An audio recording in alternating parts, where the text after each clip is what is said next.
Viselkedés ruhatárban, múzeumban, étteremben. Ruhatárban. Akárhol vagyunk, a nő és a férfi udvariassági viszonyát észszerű megfontolások határozzák meg. Érkezéskor a férfi először a saját kabátját veszi le, majd a hölgyét segíti le, aki ezt megvárja. Távozáskor a férfi váltja ki a kabátokat, először a hölgyre adja föl, majd csak ezután veszi fel a magáét. A kabát, köpeny felsegítését partnernőknél nem illik senki másra bízni.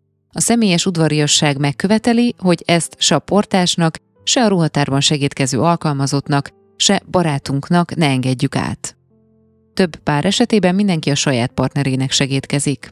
Férfi férfinek nem segít le, illetve felvenni kabátot, kivéve, ha öreg vagy beteg emberről van szó. Nem illik egy kabátot egy másik kabát fölé akasztani. Sok vendég esetén igyekezzünk kiegészítő megoldásokról gondoskodni. A csizma, cipő cseréje, a harisnya, smink, frizura megigazítása illendőbb a mellékhelyiségben, mint a ruhatár nyilvánossága előtt. Múzeumokban, képtárakban. A múlt a jelen alakja, a jövő a jelen illata.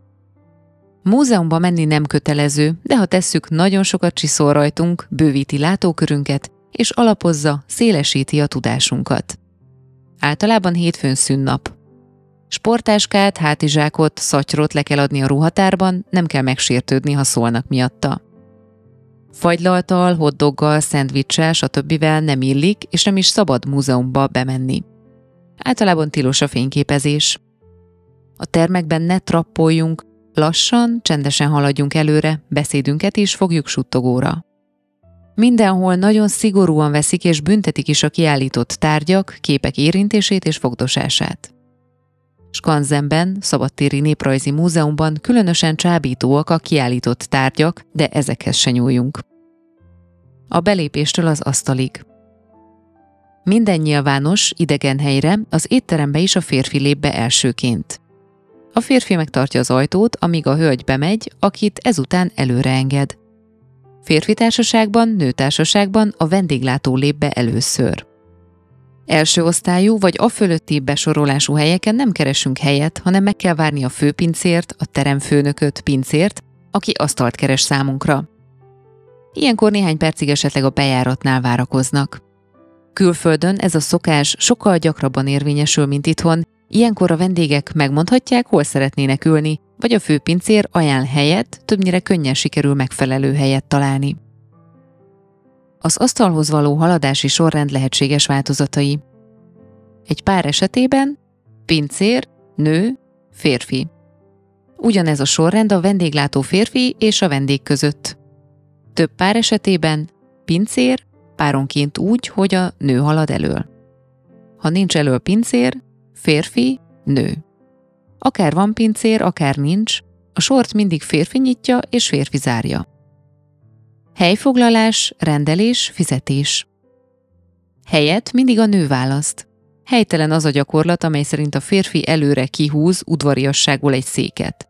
Helyesen ez úgy történik, hogy a nő kiválasztja a helyet, ahová ülni szándékozik, általában az étteremre való jobb rálátással, nem háttal a kijáratnak, és a férfi csak akkor segédkezik a szék kihúzásával a leülésnél.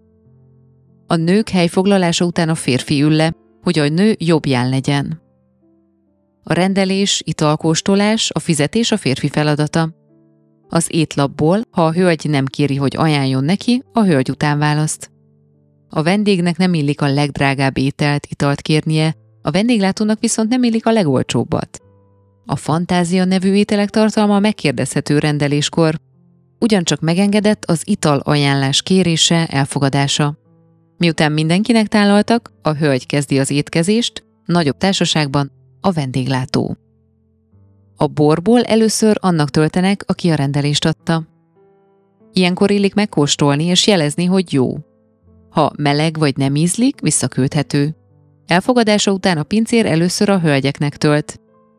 Ha a rendelést feladató nem kóstolja meg a bort, csak bólint, ez azt jelzi, hogy megbízik az étteremben, és eleve elfogadja a kínálatot. Egyéb italoknál, pezsgő, sör, konyak, koktél, ilyen kóstolási ceremónia nincs. A fizetés a rendelést leadó férfi vagy vendéglátó feladata. közös számlarendezés csak baráti társaságban, közeli ismerettség vagy előre történt megállapodás esetén megengedett. Ebben az esetben azonban illik előre összeszedni a pénzt, nem pedig a számla megérkezésekor összedobni.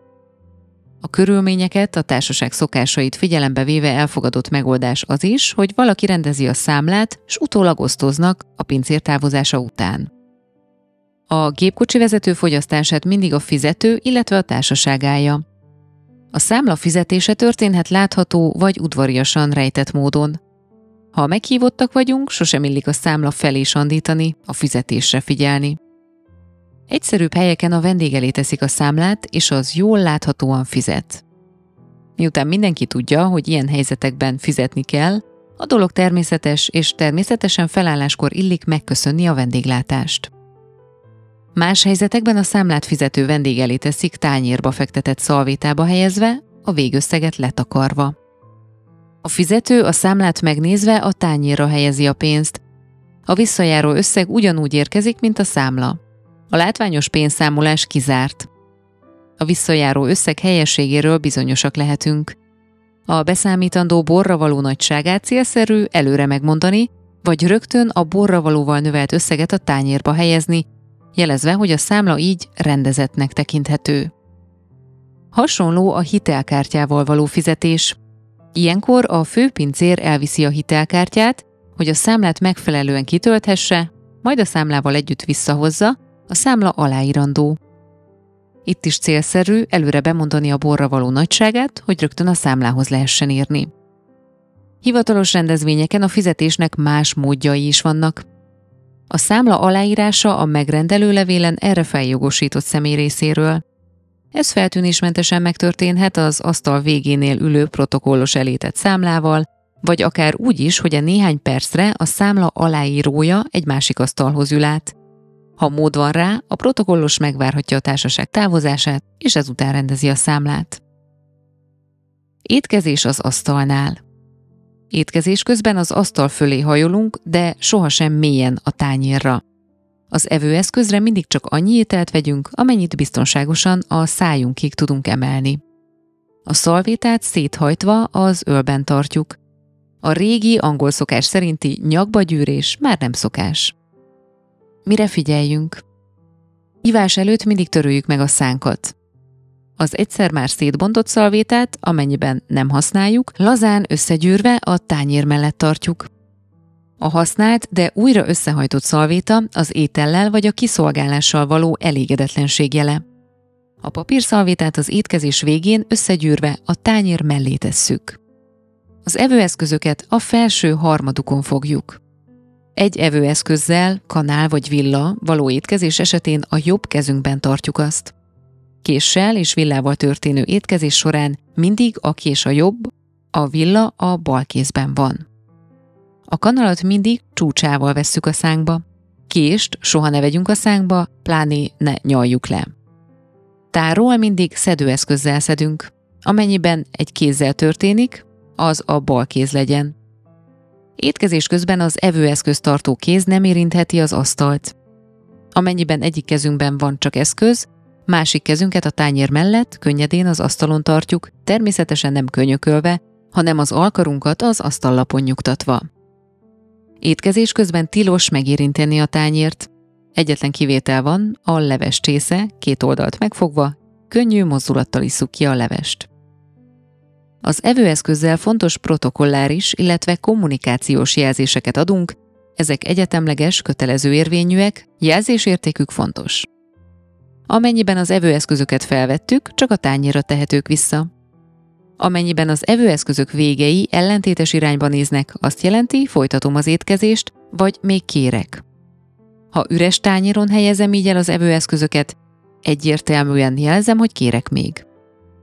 Amennyiben mindkét evőeszköz vége zártan, jobbra van elhelyezve, befejeztem az étkezést az adott fogásból.